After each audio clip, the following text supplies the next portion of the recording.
Hello viewers, this is Paladin of Odin, and this is some more Magic the Gathering Online.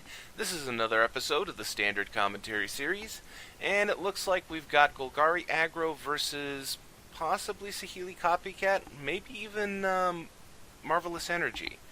Because Marvelous Energy isn't dead yet, it's still hanging in there with, a couple of percentage points. It's kind of hard to hang in there when the top three guys are hoarding 90% of the field, but it's doing what it can. Shock on the Constrictor, double Rampager, and Servant of the Conduit. Lots and lots of Attune with Aethers coming out in this game. 3 from Golgari and 1 from the other side. Dynavolt Tower. Not really the most helpful thing right about now. Not when your opponent has 8 power on the board and you have nothing to stop it. And that's 8 to the face. And he has to do something here or he's dead. So Anticipate gets him 2 more energy, which does give him an activation of the Dynavolt Tower. But 3 damage can't kill a Rampager. It could kill the Servant of the Conduit, but when he's at 7 and you can't kill either of these 3 power creatures, all he needs is 1 point. Throw down Rishkar, put +1/+1s on both these guys. Ooh, Blossoming Defense. Never mind, he doesn't even have to go that far. Response from the other side, negate. Making sure that creature dies. Another option, Verdurous Gearhulk. There are plenty of options in Golgari to get a single point of damage extra, and he could have another Blossoming Defense in his hand. Or not. So that's 6 damage, and he's down to 1. He has to kill both of these creatures, or he's dead. Or kill one and bounce the other, or, he has to get both of those creatures off the board. And he can't. So that's game 1. Let's go to game 2. Okay, so turn 2, Servant of the Conduit gets Horribly Awry. Turn 3, Dynavolt Tower. And about the only thing that could have made this rollout for the tower deck any faster would have been like a turn 1 Attune with Aether. And there's a Servant of the Conduit from the other side. I had a quick look at the standings and deck lists in Standard, and this is most likely Temur Tower. There is a single Marvelous Energy deck that does deck list that does run Dynavolt Tower. And when you think about it, there's no real point in running Dynavolt Tower with Marvelous Energy, because it's just too slow. But Servant gets Harnessed Lightninged, so he's up to 8 energy. Horribly Awry, Attune with Aether, Attune with Aether, Harnessed Lightning, Dynavolt Tower, Live Fast from the other side. So this is probably the best run so far that I've ever seen of a Dynavolt Tower. And that has a lot to do with the fact that Golgari isn't doing so well right now. He has no board. It's turn 5. And, you guys have heard me talk about Dynavolt Tower before. I am not a fan. In my opinion, it is far too slow, especially with the decks in Standard right now. But, even a deck that is too slow, in my opinion, can win against, Tier 1 decks, because it's just the way the randomness of Magic is. You can never guarantee that you're going to get the cards you need when you need them. And then your opponent, there's no guarantee that, even when you get your cards, they've gotten theirs as well. And right now, that's the way it looks. Glint Sleeve Siphoner gets gets disallowed. Winding Constrictor gets nuked by the Dynavolt Tower. And he is down to 2 cards, which isn't a good thing for him. But at the same time, he's still got, 1 guaranteed activation out of the Dynavolt Tower left. A lot of the creatures that Golgari Aggro plays are small enough that 3 damage is enough. Though Longtusk Cub could be annoying because he had 5 saved up energy. Torrential Gearhulk brings back Horribly Awry. And, it just looks like this game in particular, everything went right for the tower deck. And pretty much nothing went right for the Golgari side. And now he's got a 5-power creature to pound in there and go in face. All the while keeping cards in hand, mana open, energy left over so that he can activate Dynavolt Tower. At this point, it's looking almost like a guaranteed win for the tower deck. And Bristling Hydra gets disallowed. And to be perfectly honest at this point, I'm not a proponent of quitting, but at this point, honestly, I would. I'd want to move on to the next game. Because even if I could pull a win out of this, it is going to take forever, and it's going to be hard work. Shielded Aether Thief. And now his opponent has a blocker that gives him energy and has the ability to draw him extra cards. Anticipate.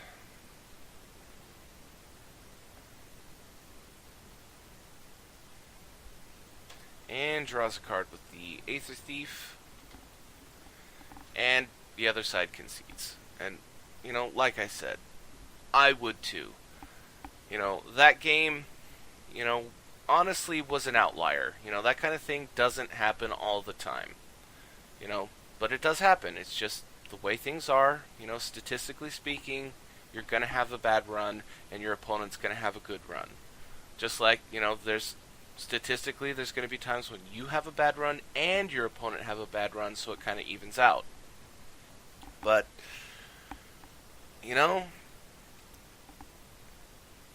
I don't want to harp on about the tower. I'm not going to harp on about the tower. But, honestly, this deck is not good enough to compete with the top 3. Mardu Aggro, Golgari Aggro, and Saheeli Copycat can, 9 times out of 10, mop the floor with this deck. First turn, Rampager gets himself an energy. And I have to say, that is a very neat mechanic on that card. It's a very, very powerful creature for 1 mana that, you honestly can't play on turn 1 and keep it in play. There's just no way to do it unless you're playing, well, even if you were playing with Aether Hub, it wouldn't work. But a 3/4 on turn 2 that, gives you energy when you play him and can't keep him, costs you 2 energy to keep him in play. That is an incredibly powerful and aggressive card. And, at that mana cost, any deck that's running green can run this card. Even if they're not running energy manufacturing, they're going to be running a tune with Aether. It's just what people do when they play green, because it gets you an extra land, it gets you energy. Even if you don't have that many outlets for your energy, The fact that you're building up your mana base, and then if you do have a way to use that energy, it's just bonus on bonus. But, flashing in Shielded Aether Thief, haha, I have a blocker that your guy can't kill. Blossoming Defense sees to it that Shielded Aether Thief doesn't live to see another day. And things aren't really looking good for Temur right now, A 3-4 is really hard to kill. Burn-wise, it can be done because Harness Lightning, he makes a lot of energy, so... And there it is. Harness Lightning is a very valuable card in this Temur Tower deck because it's incredibly versatile because you are making so much energy. Bristling Hydra from the other side. He could be running Shock. Shock isn't good again, obviously isn't good for getting rid of a creature like this. You'd have to use 2. There are other cards still available in Standard, something like a Lightning Axe, but the discard thing doesn't really fit into a deck like this. They want to have as many cards as possible for as long as possible. So, typically speaking, their go-to is Harness Lightning for the creatures that are bigger than 2 toughness. Especially when, their gimmick is Dynavolt Tower, which only does 3 damage, which still doesn't deal with something like Rampager. But, the whole idea of the Temur deck is to try and keep things off the board. Keep them from even getting to the board. Counter spells. They have a lot of counter spells. They have burn spells to kill them after they get on the board. Don't know if they run very many bounce spells, but that's basically their arsenal, is trying to keep the board as clear as possible for as long as possible. And against decks, the 2 aggro decks in Standard right now, Mardu and Golgari, what they do is put things on the board. So unless you can stop them, unless you can run them out of gas before you do, they're just going to keep playing creatures. And that's 6 damage. Bristling Hydra, Servant of the Conduit. Negate on the Transgress the Mind. Live fast. If he has another counter, now would be a really good time to use it because he was on 1 card. Harness Lightning on the Bristling Hydra. He should have seen that coming.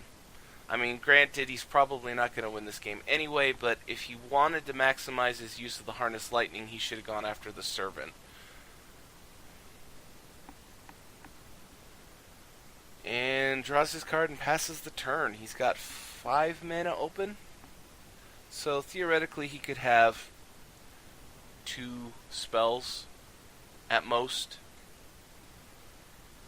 So 7 damage incoming. Takes it, goes down to 3. And Glint Sleeve Siphoner.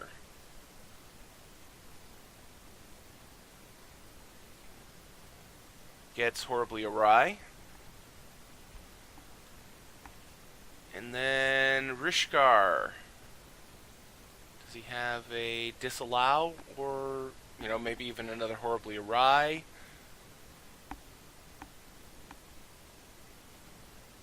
Harness Lightning on the Bristling Hydra again.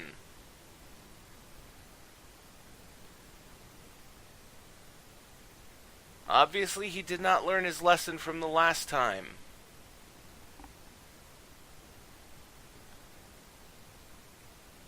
And now, he has to clear the board or he's dead. And he's dead. And, I'll just say this one more time. Honestly, I don't think Temur Tower is a good enough deck in Standard right now. It's too slow. It's too dependent on being able to keep the board clear. And that's just something that the top tier decks in Standard do, is keep the board full. So, you're fighting an uphill battle the whole time. And even if you win a game, you're most likely not going to win the match. So, You know, it's just the way things are in Standard right now. So I'm going to end it here. That was Golgari Aggro versus Temur Tower. And if you liked what you saw, hit that like and subscribe button for me, and I will see you in the next video.